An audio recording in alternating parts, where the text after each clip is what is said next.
Every leader has a strategy. Executing on that strategy is the challenge. If you want to learn how to effectively achieve what you've set out to accomplish, then this show is for you. Gain keen insights and listen in as leaders share their stories and challenges. SOAR Vision Group and the Baldrige Foundation welcome you to Leader Dialogue Radio.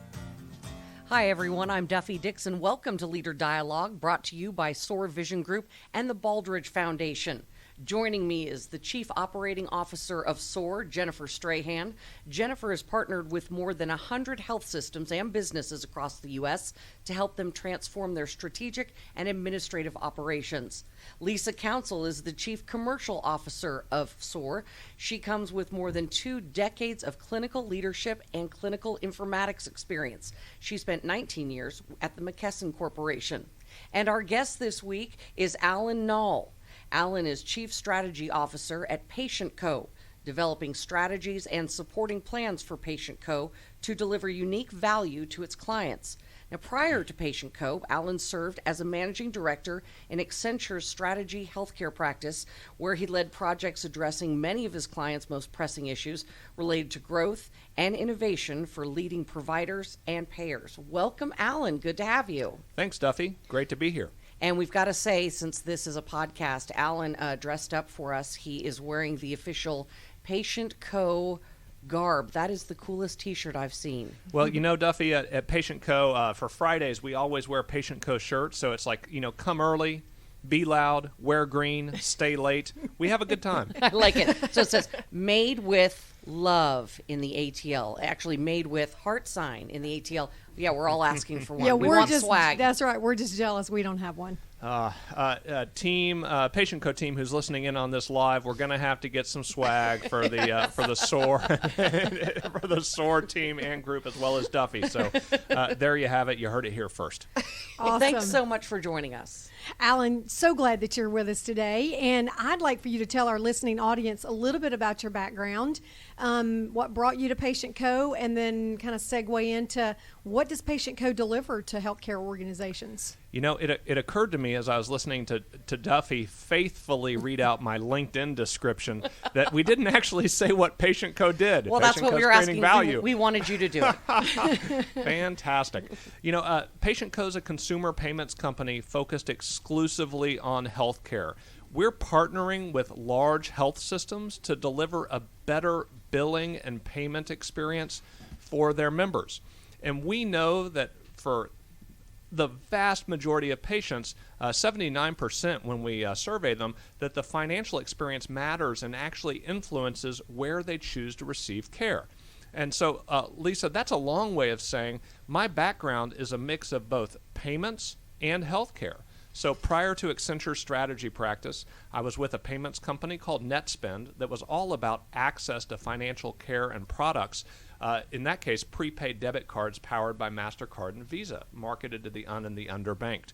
And then, of course, 10 plus years at Accenture working with large health systems as well as health insurance companies, health technology companies, oftentimes partnering on subjects that are around strategy, creating customer value, and also effectively executing that. So when PatientCo came calling and I understood, wow, this is a company with a great vision and plan to make a better financial experience for patients.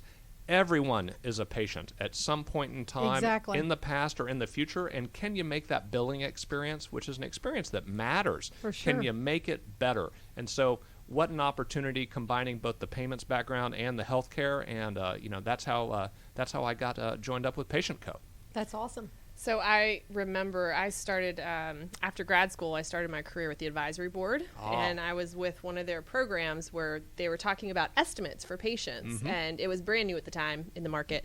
But what's interesting is that, especially when you talk with clinical staff members, it's really not comfortable sometimes for them to talk about the financial aspect of it, but yet for patients, it's actually one of the most important things to them. For sure. I actually They're recall worried. I read something, I cannot remember the source, but I read something once where it talked about how patients often actually fear their medical bill more than dying itself whenever it comes time to the clinical treatment. So it tells you it's actually quite important to patients. I would agree. And how often, you go through a medical procedure, and that's not the end of it, right? Because the bills just keep coming, and they come from all these different places, and you pay one bill, and then there's And then another bill. anesthesia And kicks in, Right, and then the lab bill Right, kicks the in. professional bills. Yeah. Right, yeah, Heaven so- forbid we have one bill. I know. Right. That would be too much. Maybe at PatientCo we get the one bill. Oh, how did you know that those are the types of features we bring? That's exactly right. Only healthcare, Jennifer, would come up with an experience where one visit creates multiple bills. Or how about the bill that we get from the insurance company, the explanation of benefits that It's not a says bill. this is not a bill. Do not pay. No, You're don't just pay here to this. stress this. We're just gonna let you Yes. chew on this for a while. That's right. You may or may not owe a tremendous amount of dollars. Don't pay it. We're going to train people to not pay it and throw it away, and that'll be great. Yeah, and then because- 90 days later, we're going to threaten you with some sort of litigation, or we're going to Collection company. Oh, Lisa, you're speaking to our heart. You know that healthcare is number one for all the wrong reasons relative to collection companies. We're the number Wow. one user of collection calls in the U.S. and the number one source of negative credit trade lines. Don't take our word for it. Take the word of the Consumer Financial Protection Bureau, the CFPB.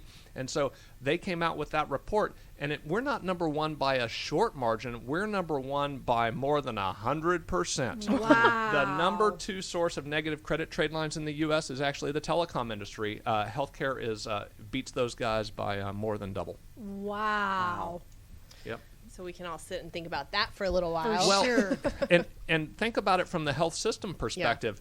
We're trying to create durable, sustainable relationships with the communities that we serve. And what this really is, and it's not the health system's fault that the member has now received a $2,000 or a $3,000 deductible that they struggle to pay with. But can the health system be a partner with that consumer to help solve for affordability? And the answer is yes. Leading health systems are putting affordable tools and affordable payment options in the hands of consumers, and they're doing it as a first option and not as a last option. And solving for affordability is one of the ways that it's better health care for the community, because people will defer or delay care based on out-of-pocket concerns. For sure. So Duffy, you kind of alluded to this though, but when it comes time to you have your procedure or you go into the doctor, whatever the case is, that's not the end of your experience. The billing is actually the end of your experience, which is of course people's favorite part, right? Well, I was going to say, and that you're absolutely right. That can leave a negative, Right. You know, a negative connotation. No you matter know, it's how not- good your care was. Right. And I unfortunately, I associate with the doctor, although that's not the, you know, and I love the anesthesiologist who sent the bill. I don't even know that I met them. You have no idea. That You were person- sleeping. I was sleeping. That's Yeah. right. Or, you uh, hope you were sleeping. We had an anesthesiologist come and chat with our team once, and they said, Alan, the only part of me that they see, and right now I'm holding my hands up in between my mouth and my eyes. The only part they see is my eyes, because Right. I've got a That's true. hat It on could and be everything anyone. else. Yeah. It Yeah, you could can't be pick them anyone. out. I'm going to line up. No way. Yeah, isn't that funny? So for a patient, what would that look like if PatientCo is involved, and you talked about the doctors or the health facilities helping on the front end or explaining sort of what's going to happen and helping them manage that? Yeah, you bet. I actually love Jennifer bringing up advisory board, great company, and the estimator, because, so for instance, what that can look like is we partner with estimators today. So it's one thing to get an estimate. It's another to actually take an initial payment or perhaps enroll on a payment plan. And so you don't have to know exactly the dollar amount, but just giving patients guidance, even if it's a range of fees, that reduces anxiety.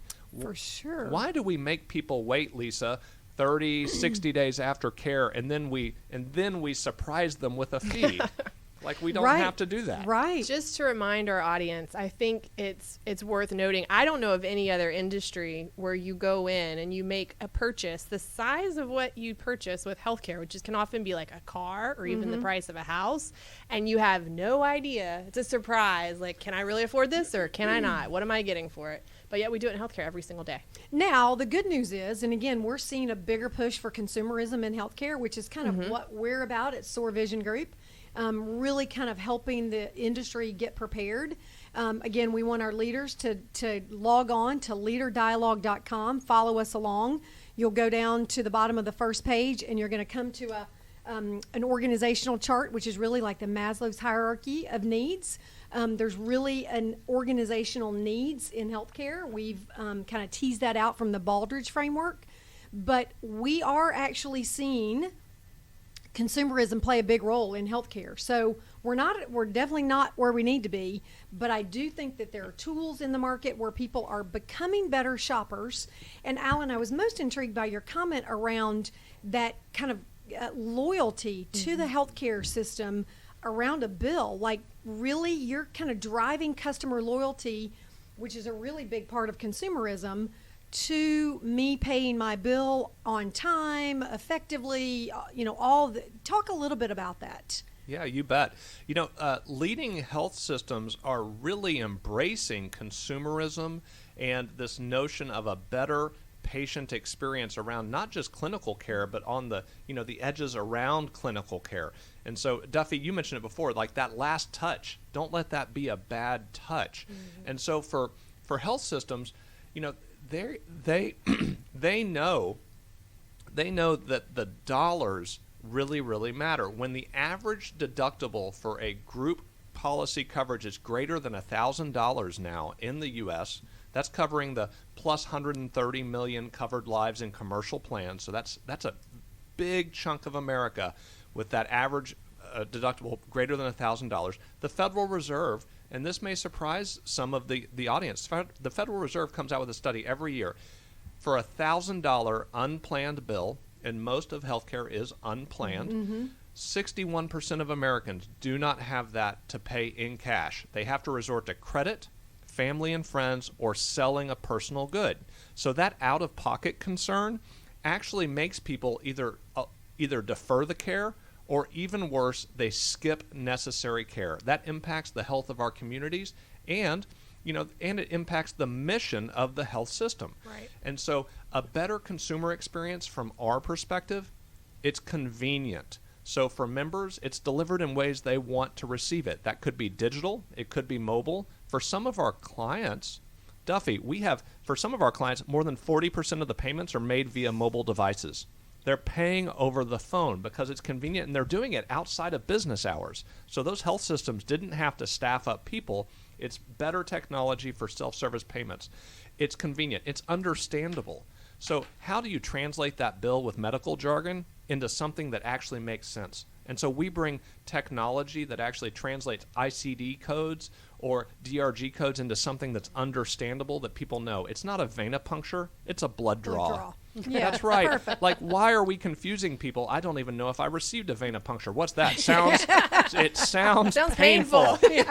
Yes. And so can we give them faith and confidence, or just something silly, but we do it, and it actually requires a lot of technology. Can you reflect that they've already made a payment? That way they know they're not being double charged. Right. And so those types of items plus affordable tools, that makes a better consumer experience. It's easy to understand. It's delivered in the method that I prefer to communicate. That could be paper, it could be digital. And then the actual payment tools, can I pay and just make it easy? Once I pay once, can you store my credit card or my HSA or FSA? It feels a little bit like Amazon. Like I'm sitting on my sofa and I'm shopping for God Amazon. Bless you. That's right. And you can pay in just as little as 4 clicks and you're done. Boom, boom, boom. It just takes a second. And so there you have it. Now, so I'm that's still some of what waiting good on my looks like. EOB from my insurance. Am I still dealing with all those kind of papers? You are indeed. What can I say? Healthcare has levels of complexity, some of which is, let's just call it, the humans have created the complexity. And so maybe it's not always needed. PatientCo is working to unravel that as we speak. Awesome. That's great news. Yeah. So one of the things that you mentioned that I thought was really interesting was this allows hospitals to really be partners with patients, which drives us towards what we say all the time, but we don't really do well, and that is truly patient-centered care. So what does this look like for the patient? Do they get an estimate up front? Do they actually I think you alluded to the fact that they get the option to pay or initiate payments or even a payment plan up front. Do they get a single bill? What are all the services that you provide to the hospital, and how does that translate to the patient? Yep, you got it. With the disclaimer that if you've seen one health system, you've seen one health system, so there's variability there. But the short answer to your question, Jennifer, is that yes, we can do all of that.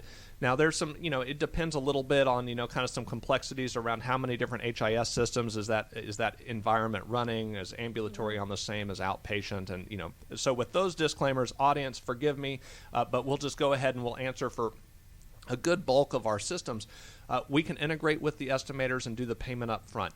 For point of service payments, we actually have a number of tools for the revenue cycle teams to help make point of service payments better. So how do you actually understand that if my inpatient environment is Cerner, but maybe my outpatient has Allscripts or other systems, the only person who has a full view of the patient balance is the patient. Right. Wow. Not with PatientCo. With PatientCo, we actually integrate with the HIS systems across inpatient and outpatient, and we can show those team members an outstanding balance. So if they show up in your specialist office and there's still a balance left on inpatient, we can expose that to the staff and help with point of service. And that point of service, you could actually enroll them in a payment plan right then and there and answer any questions. So from point of service, and now, Jennifer, if we've gone from pre-service to point of service, now let's go to post-service, where you might have an e-bill delivered by email, where we optimize it for send time of day,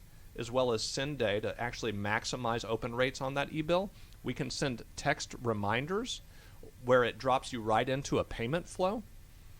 And then once you're in the payment flow, it's just a couple of clicks and you can pay your bill.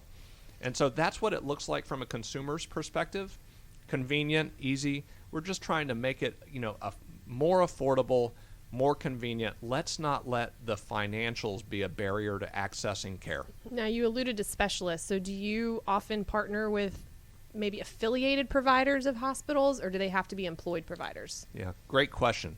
Increasingly, a number of our health systems are employing services like, kind of Community Connect and other related services to extend some of their technology infrastructure as a benefit to the affiliated physicians, and oftentimes PatientCo is part of that package. And so if you're extending and you're using some of your infrastructure and you're allowing it for the affiliated, oftentimes we see those affiliated physicians opt in to accept that PatientCo because it's a nice benefit. So like an urgent care. So if Piedmont Healthcare has urgent cares surrounding the community and I go to an urgent care, that could be part of my PatientCo experience. It awesome. could be. Plug for Piedmont right there. Well, if Piedmont's listening, we love Piedmont. What a great partner they are, and they are really helping us develop awesome products and programs. In fact, they were just in our office this time last Friday. So shout out to Piedmont. They just have some really great leaders in their revenue cycle team, and we're really happy to partner with them. That's awesome. We actually have their chief medical officer coming on the show in early October. I think maybe a little later in October. So, we're looking forward to that interview as well. Yeah. One of the things I really like about what you're talking about, though, is as a patient, especially experienced patients who this is not their first rodeo, they know what's coming. Now they have an opportunity to actually know what's coming from a billing standpoint. I feel like too often patients don't pay their bill because they're still waiting on something else to hit their insurance or for it to clear their deductible. And now you've got a little bit more of a real-time update so that you can trust the information coming in, which, again, this is an assumption, but my assumption would be if they're not paying it, waiting on all these things to fall, that can often lead to, of course, what we started out with, which was the collections and the other problems that they encounter. Yeah, so that would lead us to believe that you're providing a pretty strong ROI to the health systems that you partner with. Oh, Lisa, that's fantastic. What a tee up. It's He's really excited about this question. No, that's great. It's actually, the health system leaders, they want to provide a better experience for their consumers. I mean, so many of the health systems have some element of an improved patient experience as an executive level agenda item for their entire organization. So they already know that the experience is that having a better experience is a virtue in and of itself. But Lisa, we're not content to stop there. We tackle hard dollar numbers on top of it. So, the way we talk about it and the way we've been coached to talk about it from our clients themselves is, smart. Wow, PatientCo is fantastic. These better communication engages more members. with intuitive payment tools, that yields more dollars today. Just like it's almost an immediate term ROI. Most of our clients see a 15 to 25% increase in patient payment dollars once they go live with our systems. We recently had a Piedmont case study come out where Piedmont received an incremental $7 million of payments in just a little over a year. That's amazing. And that's a financial impact that you can bank on. We have lots of great data that says that's a attainable goal. However, don't forget that better financial experience, patients are more likely to return. So it's more payments today, more visits tomorrow. And it's not just the patient payment dollar there that's in play, it's also the reimbursement from the insurance company. Exactly. So we did some math on what exactly is the customer lifetime value in healthcare. Any guesses? Like, what is an average customer? Well, how much spend does an average customer have in healthcare? So if I had to put a dollar amount on loyalty, any guesses on what that would be? Well, womb to tomb is what every health system talks about, right? So if I can get you in, if I can get the mom in delivering babies, but literally I can get mom in delivering babies, and I continue that child throughout the continuum. Yeah. I don't know, $3 million. Yeah. So the reason why this answer is tough, and Jennifer, I appreciate your comment on, kind of maybe it's a little bit unnerving. It's semi, so you get the happy part of the womb, right? But then it ends. It's coming for all of us, Jennifer. Yeah. Maybe we'll think about Benjamin Button and come backwards. Oh boy. So we actually published a white paper. The average consumer is worth more than $600,000, and that's just hospital and physician spend. It does not include RX medications. It does not include anything relative to long-term care or nursing facilities, and that's an average consumer. So that's average payments for healthcare per year times, kind of like an average life expectancy, plus a little bit of growth rate. And these were all CMS's own numbers. I think you're being way too conservative on that number. Well, I mean, I appreciate you being conservative, but I think it's going to be a much greater, especially when you take into consideration your prescriptions and, there's so many other things that go into that spend. That's right. I agree. It could be conservative. We were really trying to make the point that it's worth investing in the patient experience. It's not just cost to collect. Think of these as relationships that you're building, and Lisa, I'll use your womb to tomb again, and that is, if you think about it that way, you're maybe less concerned about how much am I paying for, a statement, and you get much more concerned about, am I giving this person an experience that earns the next visit? Right. So one of the things that I'm curious, just to kind of shift gears a little bit, we are in an era where technology reigns, right? Right. But on the flip side of that, we've talked a little bit about this on the show before. We've had, for instance, like Gemini, who we talked a little bit about cybersecurity, and we've had other technology things. How do you protect all the patient information, the data that comes across, especially when you're getting into things like mobile apps and having that convenience? There's often a trade-off with security. How do you balance that? Oh, great question. If security is a concern for everyone in healthcare, as well it should be. So we look at what a stolen healthcare medical record is worth, and it's often worth more on the black market than a consumer credit report information. And it's because the personal information in healthcare is a more effective tool for phishing. Isn't that scary? It is. And so if you think about it, we're entrusted with our clients' data as well as our patients' data, and that's a responsibility we take really, really seriously. So I just have to give a shout out to our amazing development and engineering team. They are entirely housed in Atlanta. We've got more computer science degrees than we have people. That's because we've got folks with graduate degrees in there. And so the answer is, this is what I've been told to say, defense in depth, which is to say that our defense is multi-layer, it is wide and deep, and we also do some really cool things. So let's talk about a white hat bug bounty. Anybody ever heard of a white hat bug bounty here? Got me. I'm No. loving this. Okay. Yeah, I know. Well, so that is when you harness the power of white hat, like you remember the white hat westerns, like the white hat is the good guy, Yes. the black hat's the bad guy. Yeah. And so the white hat, we actually employ or offer, kind of bounties or bonuses for white hat hacker groups to actually proactively probe us. And to the extent Wow. they find anything, we actually pay them money. So you've And got so good guys we've got trying good to guys infiltrate trying to, your system. Exactly, in See, a proactive hackers way. get a bad name. That's They're right. good guy They are hackers. good guy Well, hackers. I mean, the ones that work with us are certainly good guy hackers. We don't know what they do in their spare time. No.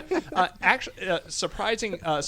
I did the same thing, Jennifer. I'm like, where do we source these people? Is that a degree I can get? They're largely in academia. Oh, for sure. They are largely academics, and so they're the ones that are teaching the next generation of computer scientists, and they do it in their free time for extra revenue. But it's also, can you believe it? They think it's fun.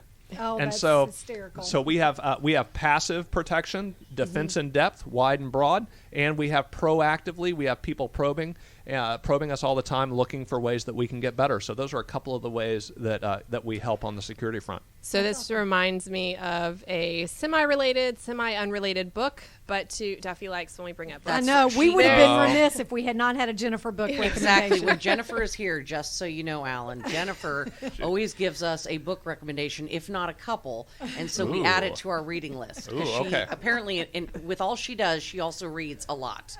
How do you, You find don't the sleep. time, Jennifer? Well, so Roger Spoolman, who's been on the show before, he said once that if you buy a book, you read until you feel that you've got the value out of that book. And based on what you paid for it, and once you feel like you've gotten that value, you move on to the next one. Okay, there you So go. there are a good number of books that I've read. She's not reading portions the of. entire I know. I just read the So punchline. I that's just the go right to secret. the end. No. That's the secret. Okay, it's just a summary. Yeah, Cliff Notes version. Now, so there's this book that was probably written, I don't know, like in the 20s or 30s, so it's an old book, but it's still relevant. It's called How to Lie with Statistics. And what Ooh. it does is it teaches you very similar, where it talks about, it presents really bad statistics so that you know what to question, and when you see bad statistics, you recognize it. So it's a very similar concept, though, in terms of looking for your vulnerabilities, looking for the weaknesses with these hackers, but then using that obviously for the good.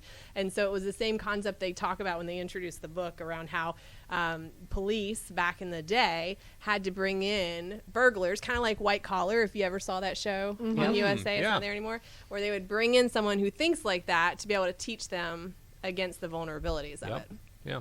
So it's that security item, that's something that you never stop working on. That's something that you're always working on, and, Right. and it's something that we take a tremendous amount of pride in. And so when we do things like our SOC 2 audits and our PCI level 1 compliance, that's the highest level of compliance. PCI acronym hunt for those listening at home. That's all about how you safely store credit card numbers so they can't be used in ways that are improper. So think like Target when they were hacked and lost a lot of debit cards and people had fraud issues. Like that's not going to happen with us because we're PCI level 1, highest level of PCI compliance. And so those are, the industry certifications are nice feathers in our cap, but frankly, we'd be doing it anyway. Yeah, I mean, again, back to consumerism. I think we as consumers, patients are consumers, whether health systems are on board with that or not. They are consumers. They have gotten accustomed to the Amazon shopping of the world, but it is a little more daunting when you start talking about PHI data and my diagnosis and my meds, and I want to make sure that I really can protect what's being put out on the internet. Although I'll tell you this, do you remember getting the bill that said to pay over the phone, billing hours are between 9 and 4. Those are the best. Right, and everyone's busy. So I've got to say that I love. You're working to pay off that bill. Exactly. Can't stay home. Got to earn that money. But it does. It's a whole different thing. And now there are some insurance companies will actually have one spot online where you can check your prescription status, what you still owe. It'll show what you owe for different doctors. If you haven't gotten the bill yet, it's a way to follow up. That was new to me, and I actually liked it. I thought, okay, you guys are all finally talking to each other. And That's great. Yeah. I feel like in this world, we often think that technology and convenience is only relevant to a certain generation, but the reality is that's not true anymore. Are you calling me old? No. Oh boy. Everybody everybody wants to be online. It's convenient, right? Elderly people have smartphones so they can look at their grandkids on Facebook. I mean, it's just relevant today. Jennifer, you're spot on. We had a CFO say, well, Alan, this digital mobile stuff is great, but we have older patients. And I had another person in a little bit of an underserved community say, well, I'm not sure that our patients, that it's the right demographics. But in reality, old, young, affluent, less affluent, everybody's using mobile devices. Smartphone penetration for U.S. adults is now north of 77%. And so this is not just a millennial story. This is an everyone story. Right.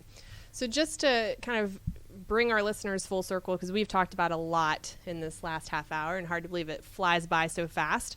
But in particular, we really talked about that patient value, the consumer value, how that pairs with hospital value, and really creating a win-win situation, because the financial aspect of healthcare is really just as important as the clinical and the quality aspect of healthcare. And when you can merge the convenience, the peace of mind, security all together, it brings that consumer value and customer value. And again, when we think about our hierarchy of needs, customer value really serves right in the middle of that, and that allows you to be able to have more financial success as an organization. So for me, I know I'm going to need a white hat for my SOAR people and some swag from our PatientCo people, and I will be set with my green t-shirt and white cowboy hat. That's right. Fantastic. We have a new dress code. You're going to have to get the now everybody's going to need a cowboy hat at PatientCo. Oh, boy. Thanks, everyone, for joining us. We're going to have Alan here next week, which is great. We'll talk more about this and other things. Thank you for our listeners to listening to us and joining us on Leader Dialogue, brought to you by SOAR Vision Group and the Baldrige Foundation. Remember, you can listen to a new live show every Friday at 1 o'clock Eastern Time. You can find that on businessradiox.com and also leaderdialogue.com/podcast. On behalf of Jennifer and Lisa and Alan for joining us, and our producers Trey and Mike, I'm Duffy Dixon. We'll join you next time on Business Radio X.